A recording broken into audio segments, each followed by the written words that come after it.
Hi guys, so my name is Effion Achibong Edet, but I'm popularly known as MC Seto. So today I will be taking you on a ride on the necessary items that a professional master of ceremony needs. As a professional master of ceremony, there are certain things that are expected of you to own and to have before you can be termed that. Number one is an invoice. Then I ask a question: what is an invoice?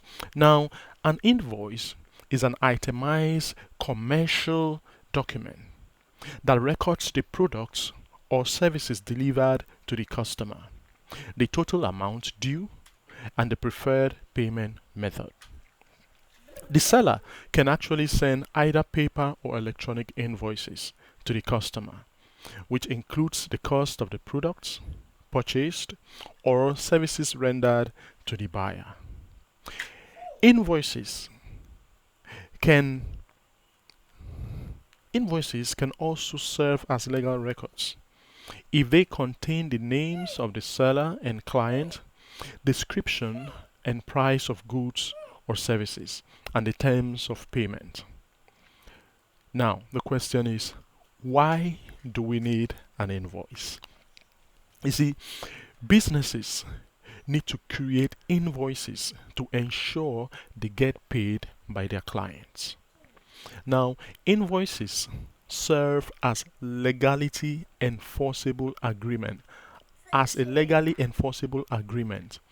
between a business and its clients, as they provide documentation of services rendered and payment owed.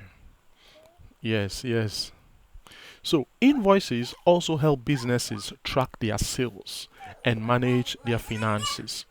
An example of an invoice generator I use is Invoice Temple.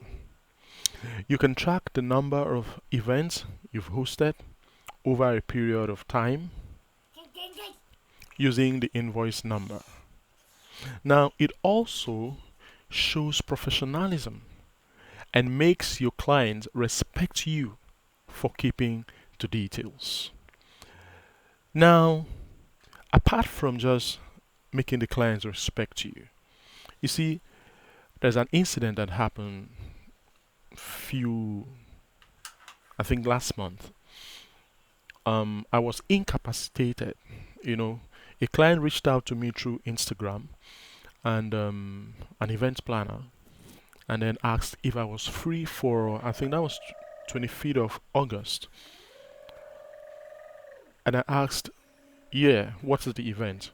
So she now said the event is at Ogoja, and it's actually a festival. And then I knew I had a wedding on the 26th. So if I go to Ogoja on 25th, I won't be able to make it up on the 26th. So what I did was I told her I wouldn't be chanced because that means I need to travel there on Friday. I mean, a day before, Thursday, and then the events day I will be there, then come back the next day, which is my wedding day. So it's going to be stressful on me. So I told her I wouldn't be chanced to do that. So I'm going to refer somebody. So I recommended a friend, and they spoke. When they got to an agreement, the client now asked the colleague of mine to send an invoice. Do you know that's where the problem started?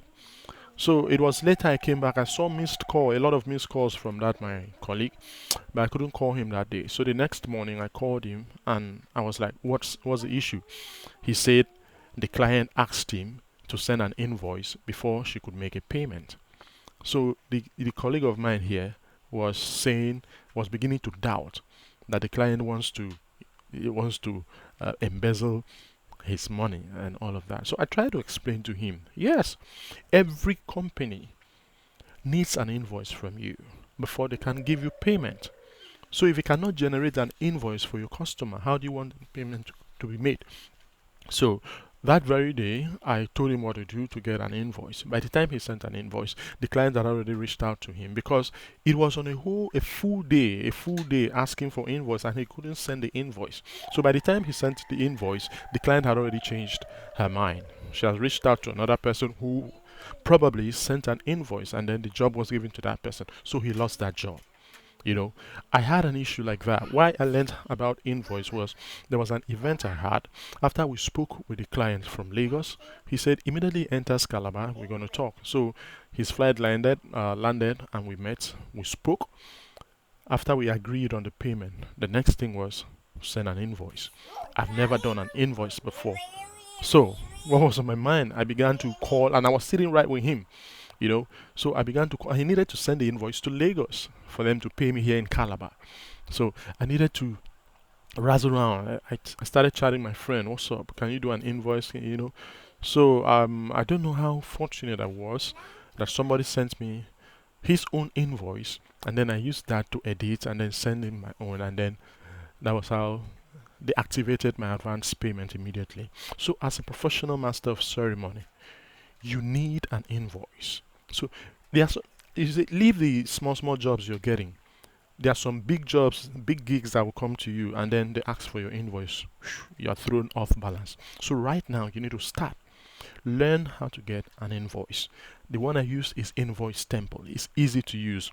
Download it from Google Play Store and then check. They have a place where you can put your logo. They have terms and condition. They have place for discount. Just download it, and it's very simple.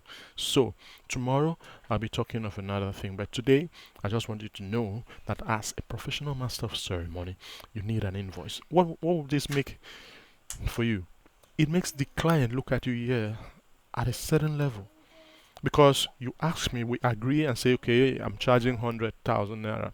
The next thing is send your account details. All of us immediately access bank 002222 MC Abrogo. What? When it says send your account detail, all you need to do is create your invoice, put everything, forward it to the client. The client will look at you and then know this guy knows exactly what he's doing. On your invoice, you've stated exactly how the payment is to be made. When do you need the payment? So tomorrow, I'll come back to you with another tip. Thank you. Jojo, have a nice day. That's 7 minutes, right?